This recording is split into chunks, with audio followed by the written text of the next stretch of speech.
The artist that you guys are about to witness right now was a poetry collective this idea was created by my love right here, Ray of Sunshine, in 2014, when she realized that there weren't many platforms available that allowed women to express themselves in their rawest form. So she created that platform then, and an event that has been held annually, and that dream has blossomed into a poetry collective, an eclectic group of artists and poets that write to radicalize the souls of women. So join me and put your hands together. Put your hands together, come on. Put them together and welcome to the house stage, the fifth woman.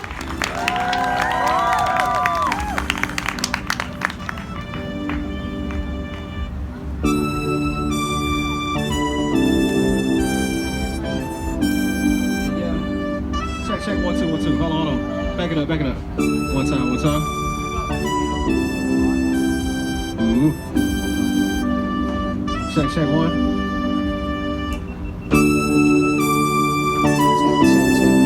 Check. What up? Yeah. A little more. Check. Yeah, that's better.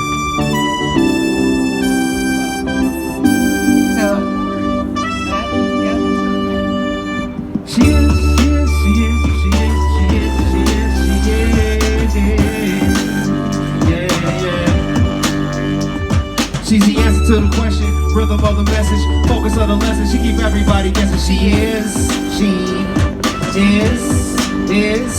She's the first to the second, third to the fourth, fifth woman poetry and make it for the fourth. She is. Sing it with me. She is.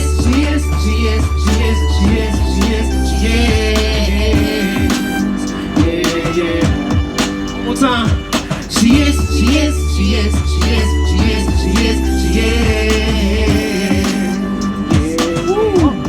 One time.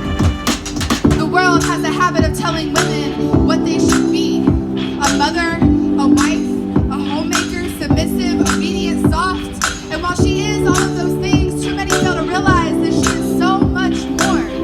She is not just a mother, she is a provider. She is not just a wife, she is a partner. She is not just a homemaker, she is the foundation. She is not submissive. She is able to stand her ground. She is not obedient. She is a boss. She is not always soft. She is tough. She is not the woman you want her to be. She cannot be her. She is Phyllis Wheatley, riding on being brought from Africa to America. She is the creator of various cups and pots of stone soup. She is never asking, however praying in abstraction for grace and recoups every time. She is great. She is. She's strength underrated, never fully appreciated. Roots that grow deep, she's the shade of a tree. Branches reach wide enough to embrace the whole world. She is not defined by the way her hair curls, the curve of her hips, the taste of her lips. She is Mother Nature, light of the morning sky, mountain peak, wildfire. You can see it in her eyes. She is only all woman, yet she is told to think like a man. She is so easy to love, yet so hard to understand. She is never appreciated, but her vagina stays in high demand. She was never just given equal rights, but she will never allow them to measure her worth by battles that they will never have to fight. She is the homemaker, treated like the reason she breathes is merely a favor. She is praised for the way her body carries life and shunned for not being flawless after labor. She is the real MVP. She is meant to exceed your expectations. She does not fit in that box you labeled womanhood, because she was built to break down walls. Your textbook definition of woman barely scratches the surface of who she is. She is beyond words. She is everything you didn't want, but she is everything that you need. She's not just makeup or wrinkle cream, magazine covers, or your drunken wet dreams. She is ancestral wisdom, the passing of time. One look from her face, a mirror into the origin of mankind. She's not to be silenced, men can't explain what she has to say. She is lawyer, doctor, executive, and she will be president one day. Watch her fight against narrow minds, in the words of Maya, watch her rise. She would never be rewarded, she is at best a trophy. She will never be rewarded, she is at best a trophy.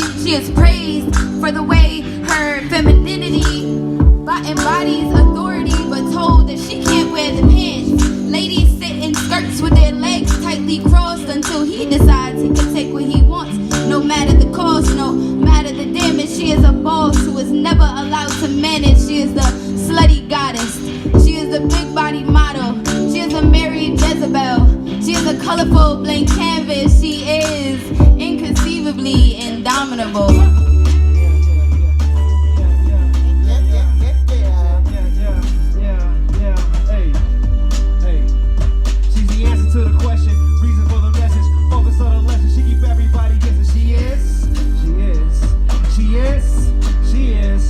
She's the first to the second, third to the fourth, fifth one poetry, make you feel the fourth. She is. Everybody sing it. She is.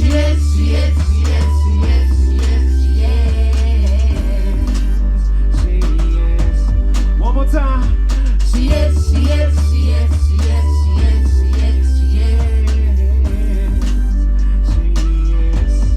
Yeah. She is poetry, and she loves herself. And as a fat person, I can't talk about self-love without talking about self-hate, because fat people are so well versed in the art of self-hate. We learn it very early on. Every stretch mark on our bodies mocks us. Cellulite gathers on our thighs like bullies in the school cafeteria. I can still hear their laughter. You know, I love a good button poet, but so many of them make self-love sound like something they discovered in between the lines of a good metaphor, when in reality, self-love is a continuous cycle of deconstruction and reconstruction. I have learned that picking apart my self-destructive behavior is a lot more useful than picking apart the girl in the mirror. So pardon the cliche, but the numbers on the scale do not amount to my worth. I refuse to see my value in how much space I take up. I refuse to only love myself when I shrink to give you more room, or when I'm eating better, or when I'm more active. I will love myself when I see my belly before my feet. I will love myself regardless of how much space I take up. I will love myself when I can barely peel myself out of bed. I will love myself when I'm living off of Fruit Loops and Taco Bell, and I will love myself the way Bonnaroo loves hallucinogens and overpriced rice bowls. Let's go! I will love myself like Bonnaroo loves hallucinogens and overpriced rice bowls. I love me like Bonnaroo loves weed. I love me like Bonnaroo loves trees. Right. What I'm trying to say is that I really love me. Like, I've learned to love the placement of every beauty mark and the distance in between. I've learned to love the fact that none of my teeth are straight. They've all got a little lean, a little twist like my hair. I love that you can't put me on speakerphone just anywhere. Like, maybe not at church. My language has flair. I am abrupt. And my subconscious, she almost gives a fuck. But that doesn't stop me, and I can't be paused. Sometimes, not most times, but sometimes I can be a little cocky. I'm too much and not enough at the same damn time. I'm always on fast forward, trying to figure out how to rewind, but somehow, I always find time to slow down and talk to me nice. Cause the struggle doesn't let up and change doesn't happen overnight. I love the fact that I am the only me in love with how God blessed my body. I love my big ass head. Late nights, I drink wine alone, blast the music and dance like no one is in bed. And I love me the most when I'm doing this right here. When I'm on stage, naked, vulnerable, and bare. Stripped of all my secrets, limits, and guards. All I'm trying to say is that I love me like Bonnaroo loves to zone out and listen to music under the stars. She loves like Bonnaroo loves zoning out and listening to music under the stars. She loves like Bonnaroo loves letting the sound sweep over her until she can hear no difference between the rhythm and her own heartbeat. She loves like gemstones buried 20 miles below the earth's surface. She knows her true value, whether anyone else chooses to search for it or not. She loves like alchemy.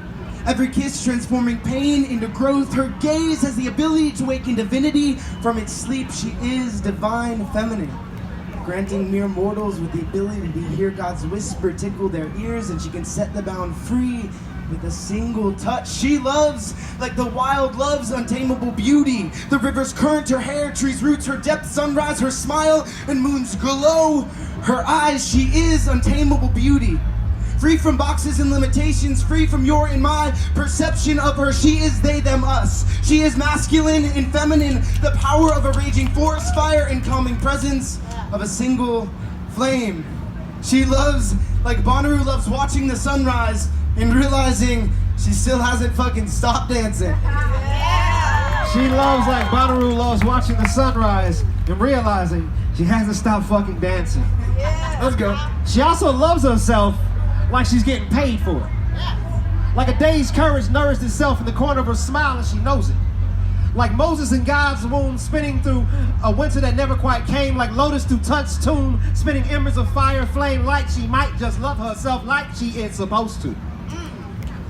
Like strangers in the club grooving the way into a new escape. She loves in infinite shapes and 808s that quake trunks back into service. She loves on purpose, like purple, till prostrated, until the pot makes its way back to the kettle, apologizing, and the beef is settled, till love levels the playing field. She loves like children love playing their fill of laughter. Like Future loves after, like love had asked her to. And she loves like a comet. You know, the one that had all the children's wishes wrapped in its tail. She loves like she cannot fail, like she never failed, like her love can sail into the shores of tomorrow, like time borrowed on a love letter written to be cast aside. And she loves like Bonnaroo loves when Chance the Rapper hops down that water slide. She loves like Bonnaroo loves when Chance the Rapper hops down that water slide. What's up, Bonnaroo 2019? I love it like the only one, just like my debut. Smoking mountain high, elevated view. Potpourri popping out the pores as due.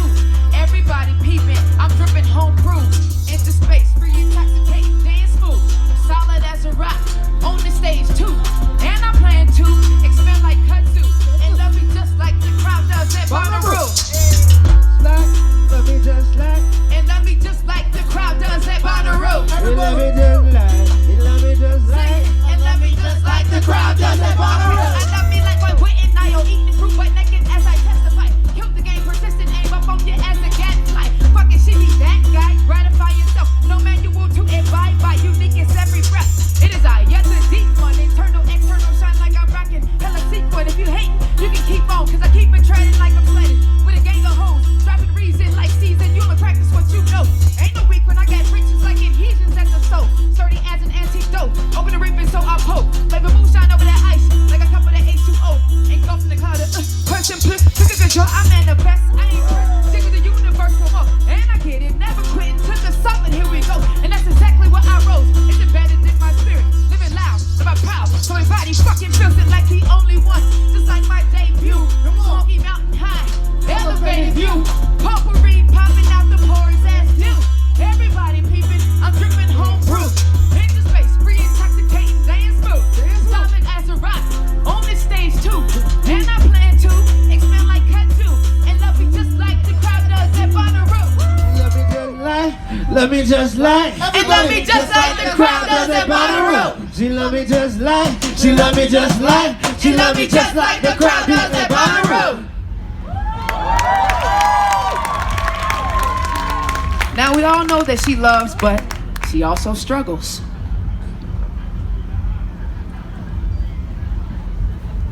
Three months into the unsettled dust of yet another breakup, and she's just trying to adjust to not saying his, her, they name.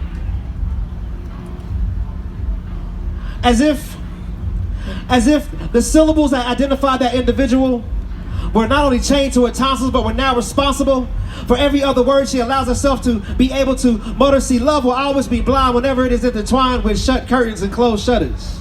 She utters blurbs of blame, self-doubt, and shame. See, it's why it explains why she always wants to stay claim to the bruises that have been stenciled into the shadows of her frame. See, in her brain, that name has taken the place of that verb called love, that noun called home. That sound she moaned when it's time to get grown. And like every sad song, her greatness lands weightless in the palms of our hand, because we all understand what happens when that antagonist is gone again. Like, damn. And as the words forever alone begin to etch themselves into her visions of her tombstone, I began scribing a new poem, because the sculptor was taking too damn long to fix it. It's wicked. And I want to let her know, I'd like to name this poem, Fuck 'em. Not literally, in parentheses.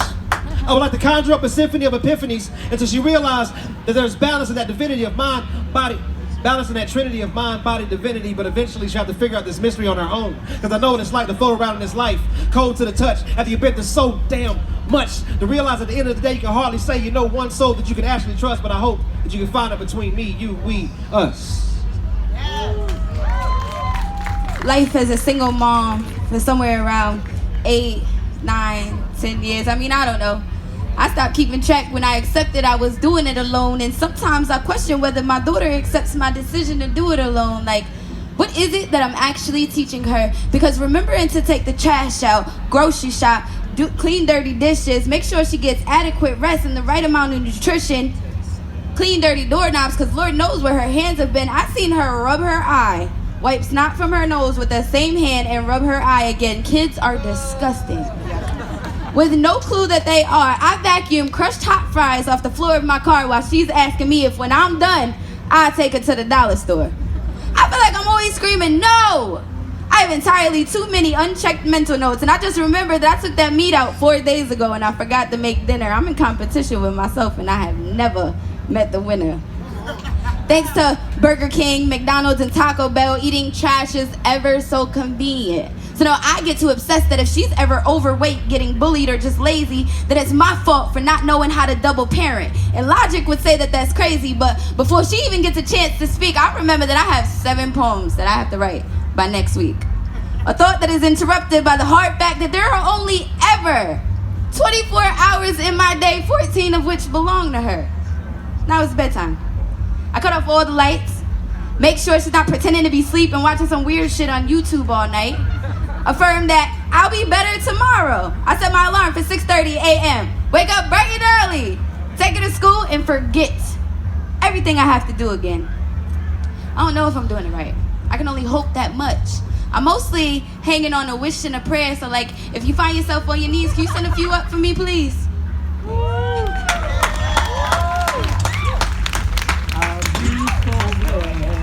Shout out to my granny, down at a person. When the sun This is goes for you. down. Get this going right now. Get Yeah. that clap going. Yeah. All right, I feel When the it. sun goes Lord have down. mercy, I be tired and I'm sleepy, but we cry till the drain down the side. Spit a prayer till wanna we lie ride down. into heaven. See the sun be down the ride. I be glad when it goes down. We sung melodies rain down. I remember you acting like the hospital gown was your case. You said, Lord, they know not what they do. The nurse told me not to let you escape from the hospital bed. I remember my dad warned me about the gas to sit up your forehead, but I still let you know that it would be okay. Because you always reminded us that no weapon formed against us shall prosper. But you kept telling jokes. I kept on taking notes, adding them to my memo. You asked for the pillow to be adjusted. Expressed how fortunate you were to have a loved one, someone present that can be trusted. Underneath your neck, I fluffed it, held your head high, set it at either angle with you. Spat scripture like Django until our eyes were bucked, until our brows were sweating, until we literally were huffing for air. I saw the struggle strangle you to sleep. I saw the Holy Spirit seep from your body and into that heart monitor. Repeated beats, flat lines, humming like the soul of in the intestines of a harmonica, full of soul and sorrow, weeping as the blues deep.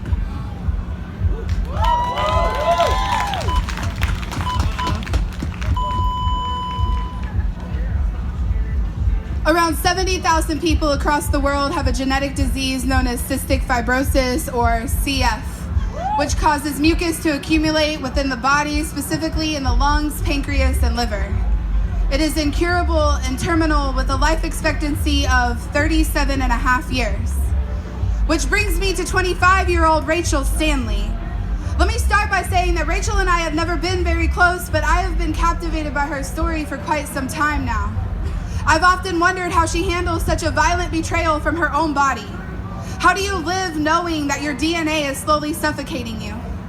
People with cystic fibrosis face their own mortality at a very young age, and they grow up trying their best to live while they're busy trying not to die. Rachel received her diagnosis at age 9, but it took time, many hospital stays, and seeing her fate in the faces of dying teenagers for her to see the truth. But cystic fibrosis would take the back burner in the face of major depressive disorder. CF had nothing on the 130 Benadryl she swallowed in her last suicide attempt. When asked about her health, she reassured everyone that CF wasn't a problem because depression would kill her first. Can you imagine your body and your mind turning on you so horrifically? I still don't understand how she found a will to live. I could not survive what she has. And now she stands on the other side of that depression, fighting for her life. Over the last year, her lung function got as low as 19%. She was going into respiratory failure, unable to work, unable to engage in daily life. A simple shower was nearly impossible. She was couch-bound and suffocating from the inside. So her doctors advised lung transplant, which seems like an easy decision from the outside, but it's quite the opposite when you're the one making it. Rachel struggles with how she deserves to live when she was once so ready to die. She is forced to face that lung transplant is not a cure. The odds aren't even in her favor. There is a 50% chance that new lungs will give her just another 5 years of life, which means there's a 50% chance that they won't. And the fact that she's willing to take the risk, to take one more chance at this life that she has already fought so hard for, throws a giant fuck you in the face of cystic fibrosis and mental illness. It throws a giant fuck you in the face of anything and everything that tries to strip us of our self-worth. This poem is for Rachel Leanne Stanley. Remember her name, remember her struggle, remember her resilience. I don't know if I can speak after that. We're gonna have some fun with this one, all right? Don't be afraid to wake up. Look at your reflection in the mirror and say, damn, you look good today. Not because he texted you back. Not because you spent 3 hours on your hair. Not because your muscles are bulging and beard is perfectly trim. You are looking good because life has been unfair to you. It has spat on your hard work, crushed your excitement, broken your heart, and left you to bleed. But you straightened your back, opened your eyes to light, and left the warmth of your covers, your messy bed hair, unleashed to this world in all its untamed beauty. Your stretch marks, sunspots, and scars are badges of honor, reminding you of what you've overcome. The freckles on your skin are constellations. Your eyes, the moves glow in heart, a world of its own. When you let out a cough from your scratchy throat, you felt breath and remembered, I am here. You open the doors of your mind and open the doors of your heart to possibilities yet to be seen. Damn, you are looking good because you are resilient. The rotation of the earth on its axis, hundreds of stilt-like bones balancing rivers of blood, and you are not even that. You are conscious of it all, watching swirling emotions and thoughts, gathering them like ripe fruit and sending them into the world. So for all you all, even if it's hard to say to yourself, damn, you guys look fucking good today. She struggles, but she's also got to laugh from time to time. I followed the directions to make it. Work for juice, a cup of inspiration, fruit in abundance, freshly squeezed by hand. I followed the directions to make it. Work for juice, a cup of inspiration, fruit in abundance, freshly squeezed by hand. I followed the directions to make it. Work for juice, a cup of inspiration, fruit in abundance, freshly squeezed by hand. Hey, what's up, babe? It's over. What? What you mean it's over? I mean, you corny, you don't got no drive, and your diction doesn't move me. We gonna do this right now. Right now, play it while I'm at work. That don't got nothing to do with it. That don't got nothing to do with it. But baby, you know I love you, girl. Check this out. Okay. You dried up. You're lazy. I'm tired of your lazy ass draining me of all my energy. So I'm taking my juice and I'm out of here. Bye. Oh, baby, please head ass. Baby, please don't leave. These niggas won't let go. You don't know what juice is. She wouldn't know what juice is if the roots from the fruit grew out her fingertips. If Bishop dropped Pac off the roof into the same booth Biggie spit Juicy in,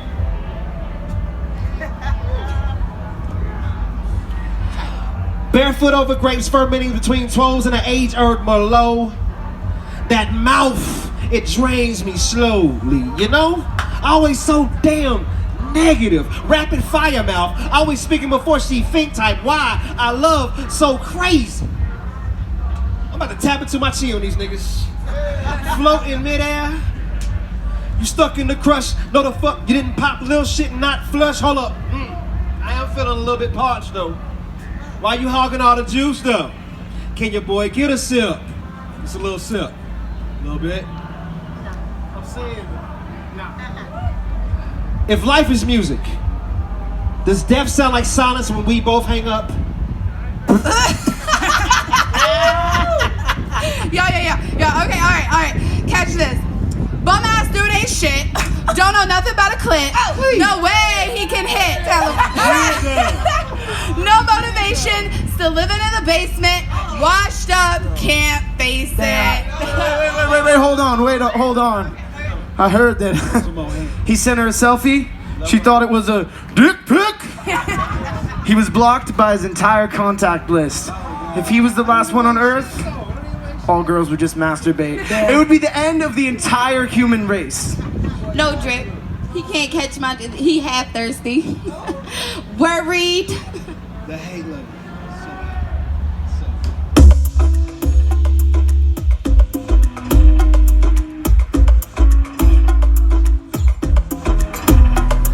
Now I know it has to do somewhere, but I can't give a jug to spare. Kinda made me wanna pull out my hair, cause I know it has some juice in there. My old lady talking about you can't share.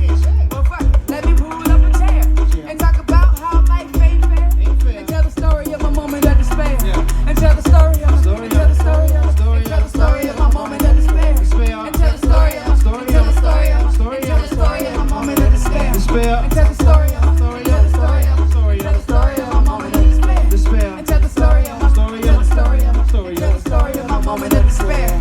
No swag, just sway that juice on the lay. Pause, break self-hate, make it hard to relate to that great in your face. Walk in this race, finish line tape to embrace that waste like Heimlich, innovate, time it, innovate. What the problem is? You see, throughout the course of history, all humanity's greatest struggles have been expressed through song, and this, my friends, is no exception. Black Atticus here and Taria face a great conundrum. The joy, laughter, positive energy, juice, if you will, is pulsating in the veins, wanting to break out. Like if someone is trying to sell you multi-level marketing, organic nipple cream, and you want to break free from the conversation. But Black Atticus here and Taria, they don't know how to free the juice, so it remains trapped.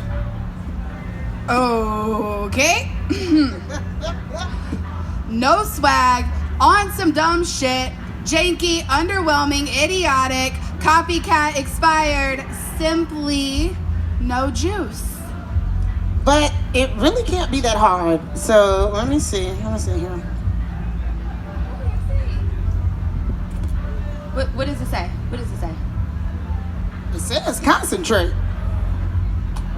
But I followed the directions to make it. Work for juice, a cup of inspiration, fruit in abundance, freshly I got squeezed my by juice. hand. My God, got my my God, juice. you all are looking into I this got my juice. way too hard. Got my juice. You followed the directions to make it, so you Okay. got the juice. Okay. You worked for juice, so you got the juice. A cup of inspiration is all you need to obtain and sustain your laughter. You don't know what you're talking about. Whatever. This is it, y'all. I got it. Orange, you glad? You got the juice?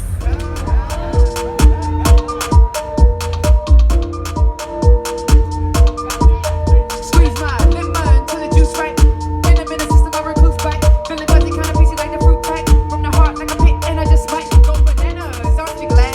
Cut your grandma on the pad. All you had to do was unleash somehow. Hey, you got the juice now. Hey, You got juice now. you got the juice now. Hey, you got the juice now. Hey. Wait, hey, You got the juice. man. I got the juice. I win. After she laughs, she inspires. We're gonna rock out to end the show for y'all. And it's okay for you to dance and listen. But we inspire you just a little bit. Right there. Let's go. I believe the children are our future.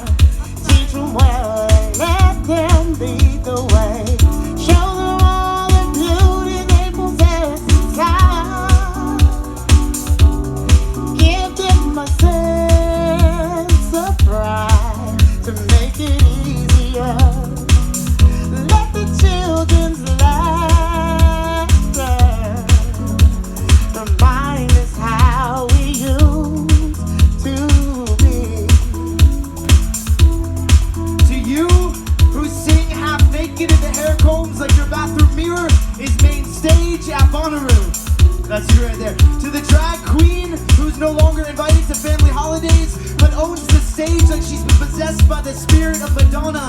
To the boy who's been told man up, that he was born in the wrong neighborhood to care about art, and that vulnerability is only a sign of weakness. To the girl who's been told act like a lady, that the authority in her voice and confidence in her steps are too masculine and she needs to shut up and behave. To you whose mind is a battlefield and it is a fight every day to keep breathing, you are riddled with anxiety but choose to stare the day in the face anyway. To you who ride into the sunset, left hand on the wheel, right hand turning the music up and up and up until your car propels off the ground, crashing into the sun, and all the cares in the world melt in the heat. To you who scratch words on diner napkins at 1 a.m. grasping for any way to capture the feelings spewing from your chest. To you who burnt the eggs because your fucking jam came on and the kitchen turned into a disco hall. To you who see colors emerge out of pain and scripts write themselves on evening walks, who are visited by spirits in your dreams and wake up with a single focus of documenting what you've just heard. To you who've been told, spend your time doing something that actually matters, that your message will only bring the family shame. To you, the police stop for no offense but your skin color and get dirty looks because of your family traditions. To the minorities who've been pushed to the side for job interviews because of how their name rolls off the tongue. All the boundless souls trapped into claustrophobic boxes. Large spirits ruled by greedy men when you feel sore muscles and tired legs. Like the current pushing against you has become too much to resist. Let resistance strengthen you until your muscles are the size of your passions. When voices of hatred are dashing waves, grab a surfboard and ride farther and faster than anyone's expectations of you. You are not bound by small minds. Your closed eyes hold a world of their own, so crash into this world with a voice that is only yours. And if others laugh and sneer, laugh with them, because only you can create your own damn life. And no one can take that from you. Everybody's searching for a hero. People need someone to look up to. Never found anyone to fulfill my need. A lonely place to be. And so I learned to depend on me. I got a story from the past. In the middle of a story, got a story cause I'm sad. Flip a sword on a story, guaranteed to make you laugh. Got a story about a bag, all I want, all I had, damn. All I have is a pocket full of stories in the chest, in the back, in the shoulder full of worry. I'm stressed, feel like I have no time. Mind in a hurry and I gotta write it down. Feeling the stress in my chest and I gotta write it down. Swimming up out of this mess and I gotta write it down. When mud is slung to my name, yeah, I gotta write it down. I gotta write it down. Sometimes I have a fire ritual, I light it up. Small pieces of paper, things I'm giving up. Self-care reminder, I am enough. Yes, self-care reminder, more than enough. Sometimes I have a fire ritual, I light it up. Small pieces of paper, things I'm giving up. Self-care reminder, I am enough. Yeah, self-care reminder, more than enough. Right, like everything matters in spite of nothing at the same time. Cause you shall prosper and soon thereafter experience failure while navigating all the same. Rise like spirit conducting a dope line of song in the valley.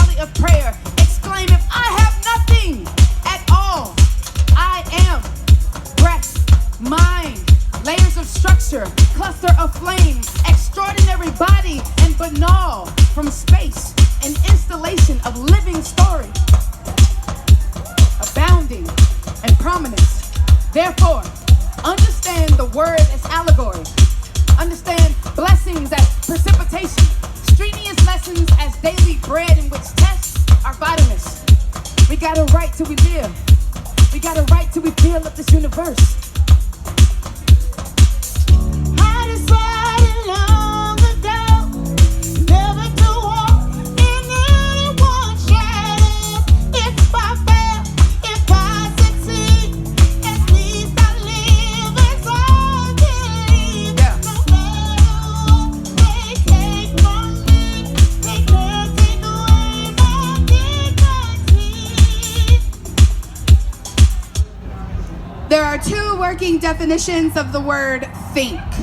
One, to have a particular opinion, belief, or idea about someone or something. Two, to direct one's mind towards someone or something, to use one's mind actively to form connected ideas.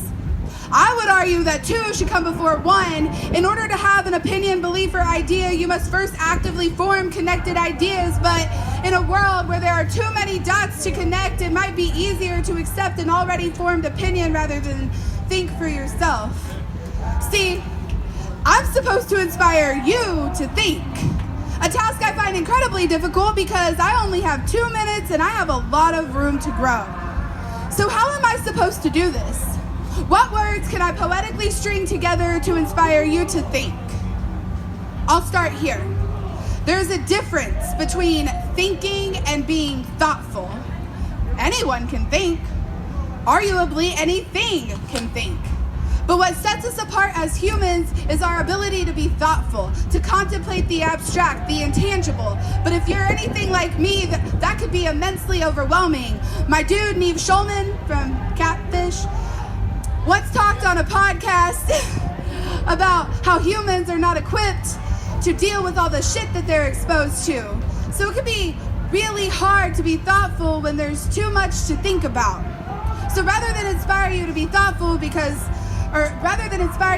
think because we're already doing that too much anyway, I'd rather inspire you to be thoughtful, but selectively so. Be thoughtful about yourself, what you put your faith in, your community, what you create, and the space you take up.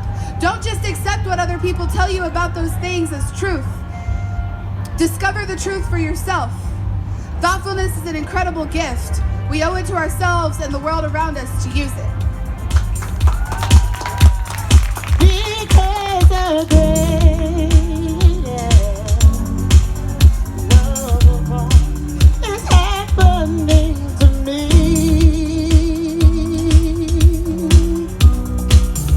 I found the greatest love of all inside of me. Dream like you've never been awake before. Like you've never heard no or a slam door. Do it in detail. Like you can't comprehend what it means to fail. Do it like it's a formality. Then wake up, conquer your nightmares, and become who you want to be. For real, in reality. Imagine that you're not broken, you're simply coming together.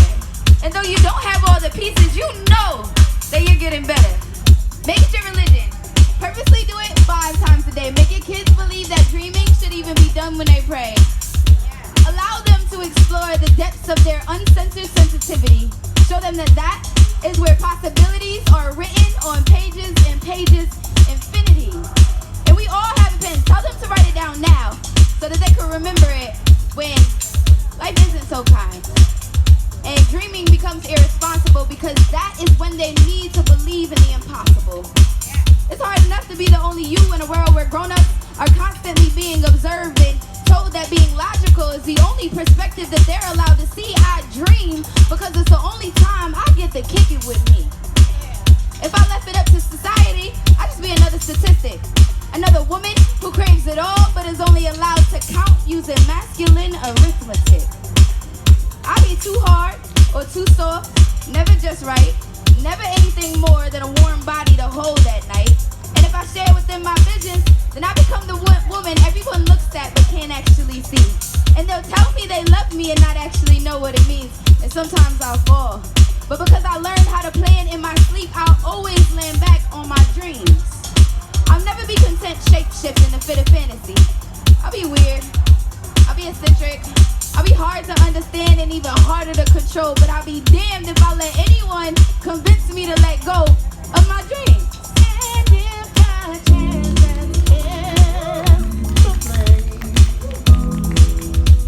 that you've been dreaming of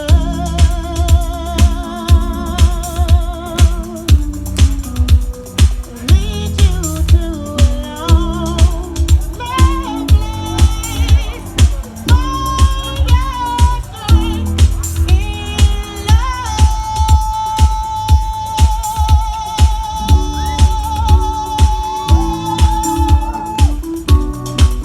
Find your strength in love. Find your strength in poetry. Because she's the fifth woman, and her name is Poetry. We are the Fifth Woman Poetry Collective. I want to introduce you to the poets. We have Taria, the realest person.